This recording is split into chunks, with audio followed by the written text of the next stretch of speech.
आज हम लोग देखेंगे कुछ और अप्रोक्सीमेशन का क्वेश्चन। एज एसबीआई क्लर्क बहुत ही पास में है, सभी स्टूडेंट बोल रहे थे कुछ और अप्रोक्सीमेशन के ऊपर क्वेश्चन में लेके आऊँ, तो इसलिए मैं आज फिर से कुछ प्रीवियस ईयर का जो है वही क्वेश्चन लेके आया हूँ।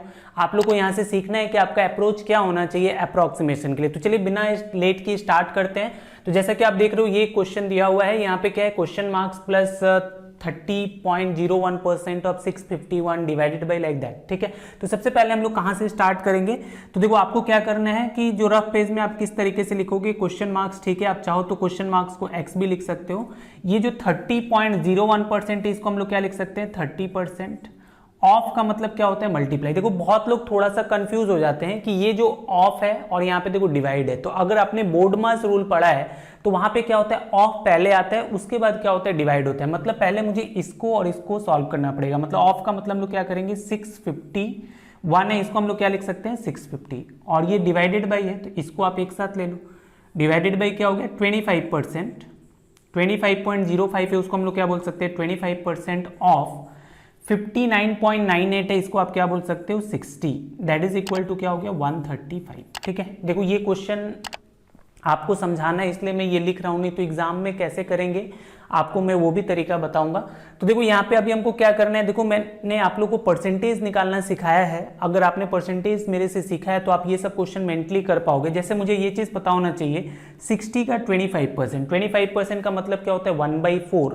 तो 1/4 मतलब 1/4 ऑफ 60 कितना हो जाएगा, 15। तो आपको समझ में आना चाहिए पूरा कैलकुलेट करके कितना आ रहा है, 15 आ रहा है। 15 से अगर ये कट जाएगा तो कितना होगा, 2 टाइम्स। मतलब आपको क्या कैलकुलेट करना है, 650 का 2%। ठीक है, अभी 2% कैसे कैलकुलेट करेंगे, तो देखो इसका जो 1% होगा, किसी भी नंबर का 1% कैसे निकालते हैं, 2 प्लेस के बाद डेसिमल डाल देते हैं। जैसे मान लो अगर ये 100% अगर क्या है, 650 है और मुझे अगर 1% निकालना है, तो देखो आप 100 से 1 कैसे निकाल सकते हो, 2 जीरो हटा के। 2 जीरो हटाने का मतलब आप उसको 100 से डिवाइड कर रहे हो, तो इसको भी अगर आप 100 से डिवाइड करोगे तो आपको कितना मिलेगा, 6.5। तो इसको आप लोग याद रखना कि 10% निकालना है तो 1 प्लेस के बाद डेसिमल डालेंगे, 1% निकालना है तो 2 प्लेस के बाद। ठीक है, तो अभी मुझे समझ में आ रहा है, देखो इसका 1% कितना होगा, 6.5, तो 2% 6.5 का डबल करेंगे, कितना हो गया, 13।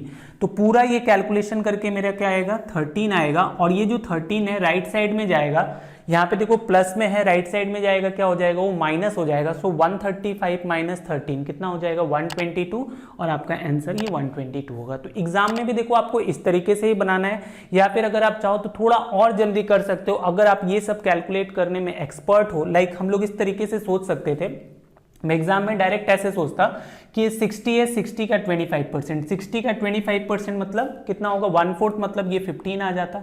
ये 15 से मुझे क्या था, ये 15 से मैं इसको कट कर देता, ये कितना हो जाता, 2%, और 650 का 2%, 1% 6.5, 2% 13, ये 13 उधर लेके जाता, 135 माइनस 13 कितना होता, 122, आपका आंसर हो जाता 122। तो देखो इस तरीके से ही आपको एग्जाम में बनाना है, तभी जो है अप्रोक्सीमेशन के जो क्वेश्चन है वो आप 30 सेकेंड में निपटा सकते हो। तो ये थोड़ा आपको प्रैक्टिस कर। चलिए देखते हैं ये सेकंड क्वेश्चन जो है इसको हम लोग कैसे कर सकते हैं। तो यहाँ पे देखो ये 3899 है, मतलब इसको हम लोग क्या लिख सकते हैं, 3900 लिख सकते हैं। और डिवाइड किससे करना है मुझे, 11.99 का मतलब 12। ठीक है, माइनस यहाँ पे क्या है, 2379 है। अगर आप इसको चाहो तो 2380 भी लिख सकते हो। 1 इंक्रीज करने में कुछ भी फर्क नहीं पड़ेगा क्योंकि ऑप्शन में थोड़ा डिफरेंस है। ठीक है, और डिवाइडेड बाई यहाँ पे मुझे क्या करना है, इसको किससे डिवाइड करना है, 14 से डिवाइड करना है। ठीक है, अभी अगर आपको टेबल याद है तो ये सब क्वेश्चन आपके लिए बहुत ही आसान था। जैसे मान लो अगर 12 से इसको अगर मैं कट करूं तो कितना होगा, 12 का देखो 3 टाइम्स जाएगा, 12 का 3 टाइम्स कितना होता है, 36, 30 होगा, मतलब 12 का 2 टाइम्स 24, फिर 60 आ जाएगा, मतलब 5 टाइम्स। ठीक है, उसमें से मुझे माइनस क्या करना है, यहाँ पे जो कैलकुलेशन करके आएगा, तो देखो हम लोग वर्टिकली जो होता है प्लस या माइनस करने में कंफर्टेबल होते हैं, तो जो आप रफ कॉपी यूज करोगे वहां पे भी आप वर्टिकली जस्ट इसके नीचे लिख लेना। तो बहुत सारे स्टूडेंट क्या करते हैं कि इसमें से माइनस करके यहाँ लिखेंगे और फिर उसको रफ पेज में क्या करेंगे, वैसे ही वर्टिकली लिख के माइनस करेंगे। तो ये सब चीज आप डायरेक्ट हैबिट में डालो, मुझे पता है जबकि मैं वर्टिकली कंफर्टेबल हूं तो वर्टिकली लिखेंगे। अभी देखो इसको 14 से डिवाइड करते हैं, 14 से ये कितने टाइम जाएगा, 14 का 1 टाइम 14 होगा, उसके बाद कितना हो गया 9, 98, 14 का 7 टाइम्स कितना होता है 98, मतलब और क्या होगा यहाँ पे एक 0 आ जाएगा, मतलब सिंपली आपको यहाँ से माइनस करना है क्या 170। तो ये कितना हो गया 5 आ गया, और 12 में से 7 जाएगा क्या हो गया 5, और यहाँ पे हो गया 1, तो इसका आंसर क्या हो गया 155। तो यहाँ पे सिंपली ये लोग डिवीजन का क्वेश्चन चेक करने के लिए, बस आपको ये चेक करने के लिए दिया था कि आपको टेबल याद है या नहीं। इसलिए मैं बार बार अपने क्लास में भी ये बात बोलता रहता हूँ कि आप लोग को टेबल याद होना चाहिए, और मेनली प्राइम नंबर का, लाइक 13, 17, 19, क्योंकि ये यहाँ पे तो ये 12, 14 दिया, लेकिन मोस्ट ऑफ द केसेस में क्या होता है, वो सारा प्राइम नंबर का टेबल जो होता है उससे रिलेटेड क्वेश्चन पूछा जाता है। चलिए देखते हैं ये थर्ड क्वेश्चन क्या है। तो यहाँ पे जैसे बोल रहा है 57% ऑफ 394 माइनस 2.5% ऑफ 996, और आपको कैलकुलेट करना है। ऑप्शन में 5 का अराउंड डिफरेंस है।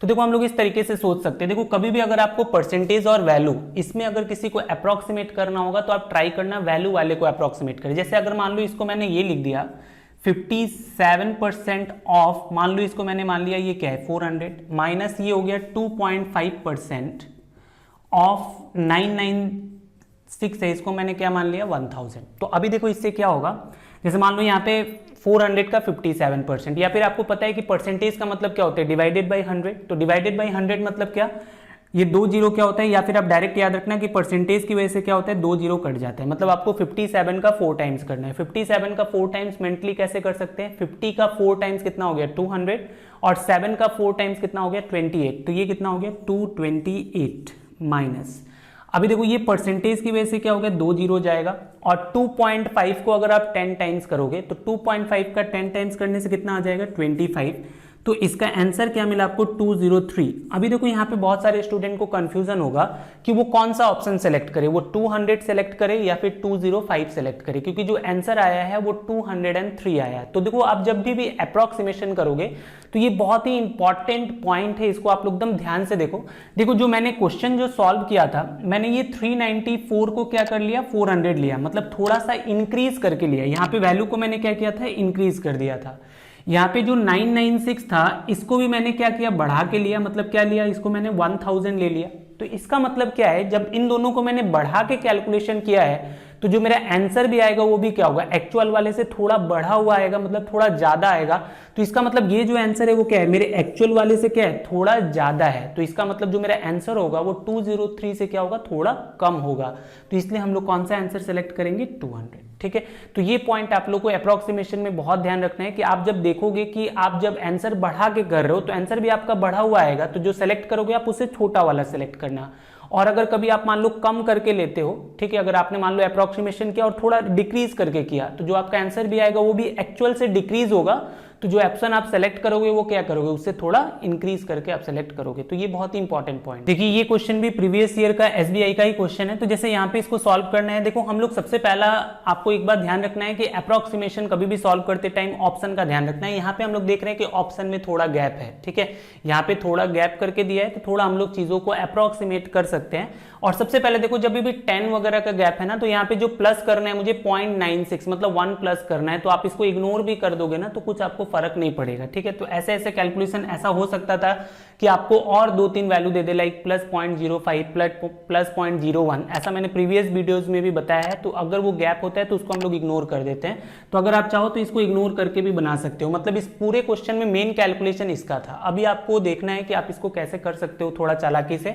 तो देखो अगर मैं इसको 96.996 है, इसको अगर मैं 97 ले लूं, और ये जो 9.66 है इसको अगर मैं 10 ले लेता हूं, देखो मैंने क्या किया है ये चीज आप समझने का कोशिश करो। देखो इसको भी मैंने इंक्रीज करके लिया, और 9.66 जो था इसको भी मैंने 10 लिया, मतलब इंक्रीज करके लिया। इसका मतलब जो मेरा आंसर आएगा 960 वो क्या होगा एक्चुअल वाले से थोड़ा इंक्रीज होगा, मतलब थोड़ा ज्यादा होगा।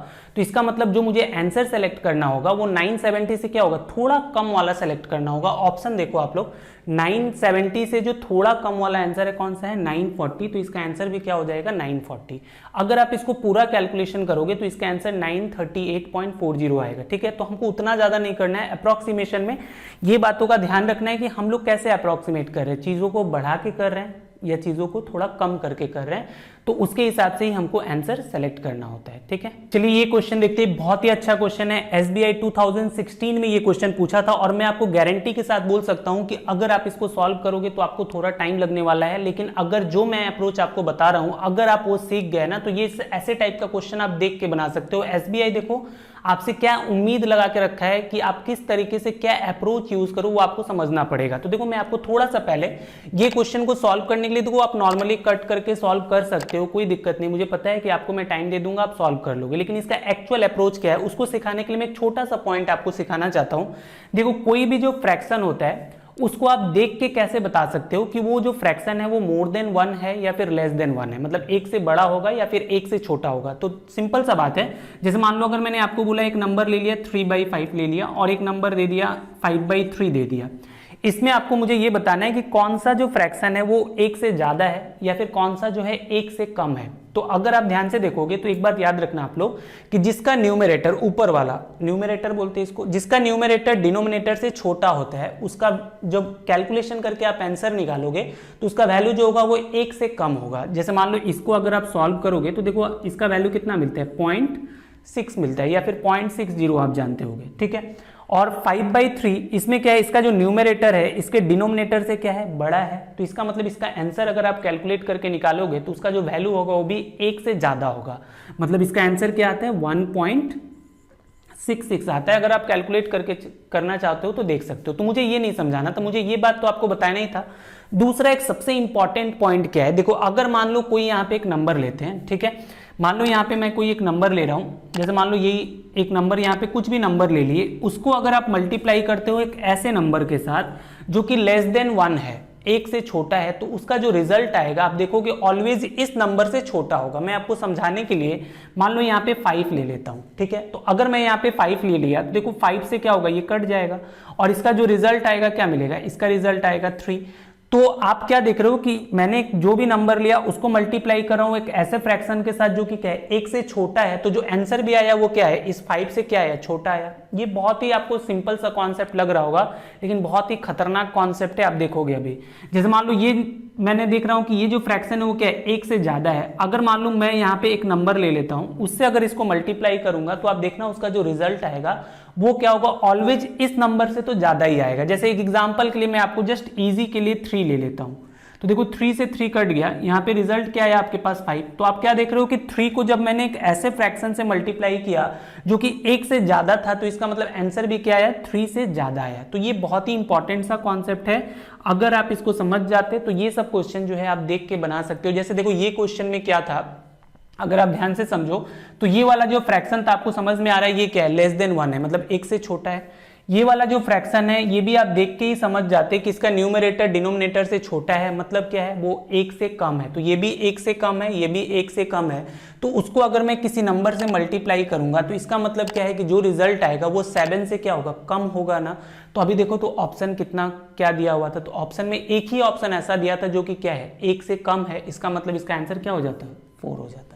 और इस तरीके से हम लोग क्या करते हैं, ये क्वेश्चन को क्लिक कर देते देखते ही, बजाय कि इस तरीके से कट करके सॉल्व करने का। तो देखो ये सब छोटा छोटा अप्रोच है, ये आपको आना चाहिए, तभी देखो बहुत सारे स्टूडेंट बोलते हैं कि कैलकुलेशन में टाइम लग गया। अरे आप सही अप्रोच तो सीखो, उसके बाद आप देखो कैलकुलेशन में कैसे टाइम लगता है, ठीक है। देखो ये दोनों क्वेश्चन IBPS प्रीवियस ईयर का क्वेश्चन है, आप इन दोनों को सॉल्व करना, और मेनली ये जो फर्स्ट वाला है इसको आप सॉल्व करके आप लोग मुझे बताना कि आप लोग क्या सोच के, क्या लॉजिक के साथ, जो इसका आंसर तो आपको बताना ही है, प्लस आप मुझे ये भी बताना कि आपने किस तरीके से सॉल्व किया, या फिर अगर आप जानना चाहते हो कि मैं इसको कैसे सॉल्व करता तो आप कमेंट करके बताना, मैं उसके लिए अलग एक वीडियो बना दूंगा जहाँ पे मैं बताऊंगा ऐसे क्वेश्चन को हम लोग कैसे मेंटली सॉल्व कर सकते हैं। Thank you very much.